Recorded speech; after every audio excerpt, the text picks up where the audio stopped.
Buenos días, empezamos con este vídeo, el capítulo 4, capa física. Vamos a empezar conociendo cuál es el propósito de la capa física. Bueno, ya sea una conexión a una impresora en nuestra casa, en nuestro hogar, o a una página web, a un sitio web que esté ubicado en otro país, para que se pueda producir cualquier comunicación de red se debe establecer antes una conexión a una red local.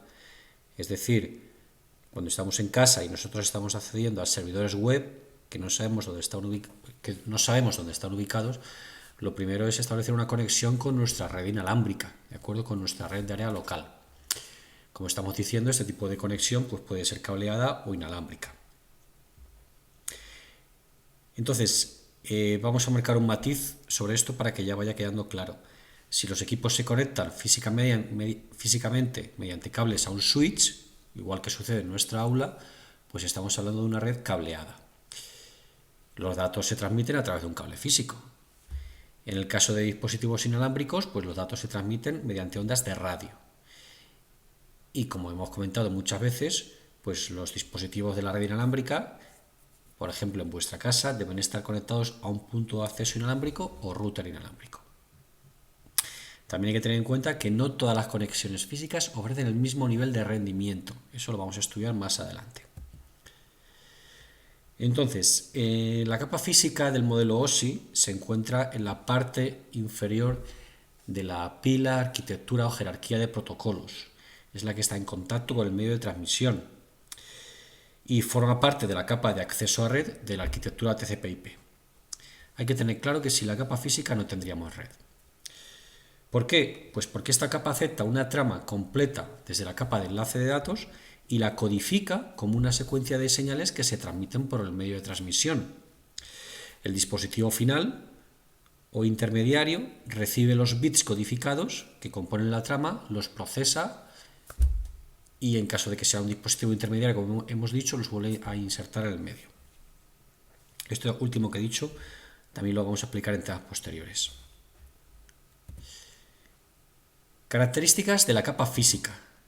Bueno, ¿qué es la codificación? Bueno, la codificación convierte la secuencia de bits en un formato reconocible por el siguiente dispositivo en la ruta de red. ¿Qué quiere decir esto? Pues que la codificación es el método utilizado para representar esa información digital.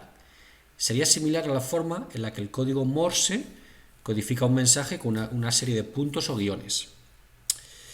En la imagen que tenéis, ahí tenéis una codificación Manchester, donde los ceros se representan mediante una transición de un voltaje alto a bajo y los unos se representan como una transición de voltaje bajo a alto.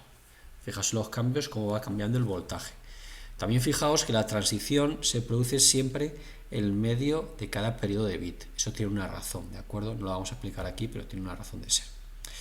Bueno, comentar que este tipo de codificación se usa en Ethernet de 10 megabits por segundo. Es decir, estamos hablando de una velocidad de transferencia muy antigua, ya prácticamente obsoleta. Las velocidades de datos más rápidas, las actuales, pues requieren codificaciones más complejas.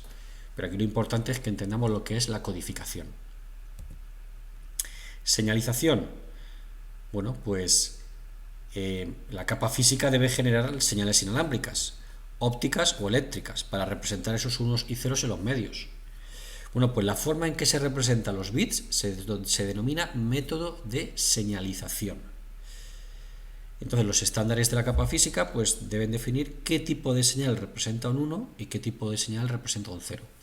Ahí tenéis el dibujo inferior a la izquierda, lo que sería la señalización en un cableado de cobre, lo que es una red de Ethernet. Arriba a la derecha los pulsos de luz sobre fibra óptica y abajo a la derecha lo que serían las señales, las ondas de radio o microondas en una red inalámbrica. Luego tenemos el ancho de banda, que esto seguro que lo habéis oído muchas veces comentar, tanto en las ofertas de los ISPs como en las noticias, en cualquier sitio. Bueno, pues el ancho de banda es la capacidad a la que un medio puede transportar datos. Entonces, el ancho de banda digital mide la cantidad de datos que pueden fluir desde un lugar hacia otro en un periodo de tiempo determinado. ¿De acuerdo? ¿Qué quiere esto decir? Pues que si estamos hablando de, fijaos en la tabla de abajo, en bits por segundo, pues estaríamos diciendo que durante un periodo de tiempo, durante un segundo, se puede transmitir un bit. Si estamos hablando de kilobits por segundo, pues en un segundo se puede transmitir un kilobit. Megabits por segundo, un megabit por segundo. Terabits por segundo, un terabit por segundo, ¿de acuerdo? Es decir, siempre la cantidad de datos que pueden viajar, fluir desde un lugar hacia otro, en un tiempo determinado, ¿de acuerdo? ¿Por qué digo esto? ¿Por qué insisto en esto? Bueno, pues porque en ciertas ocasiones el ancho de banda se piensa como la velocidad a la que viajan los bits, como si fuéramos con nuestro coche por una autovía, y eso no es lo correcto, ¿de acuerdo? ¿Por qué?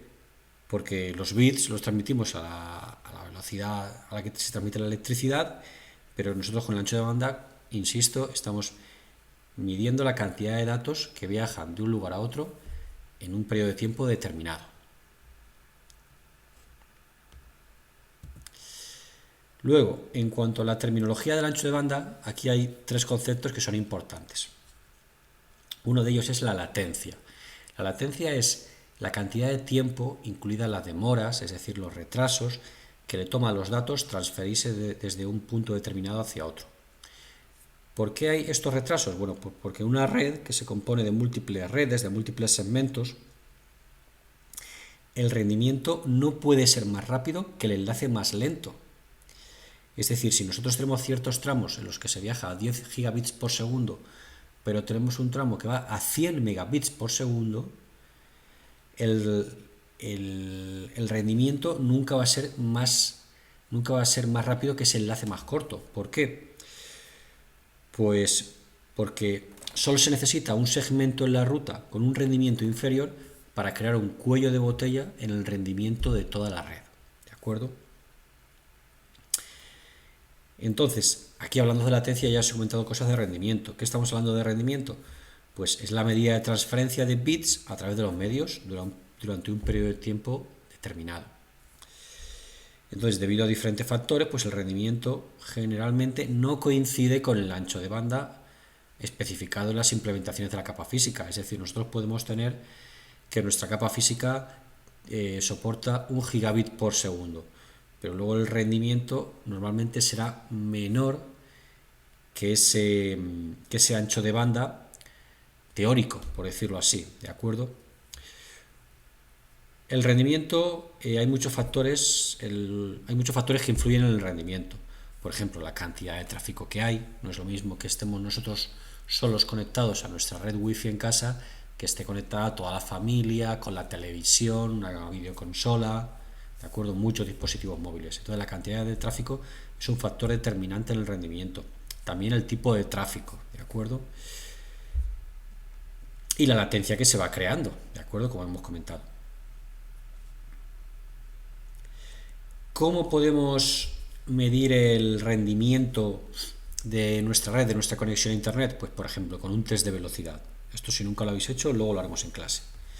Y luego tenemos un último concepto que es la capacidad de transferencia útil, que es la medida de datos utilizables, de datos útiles transferidos durante un periodo de tiempo determinado. ¿Qué quiere decir esto de datos útiles?